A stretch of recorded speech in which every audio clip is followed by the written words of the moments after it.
Hello and welcome back to the channel HardReset.Info, and today I will show you how to pay AliExpress with PayPal.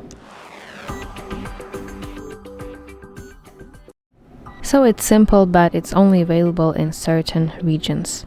So first of all, let's add some items to cart, and finally when you're ready to make an order, go to checkout and make sure that your shipping address is correct. So here you can add new address or you can edit your current address.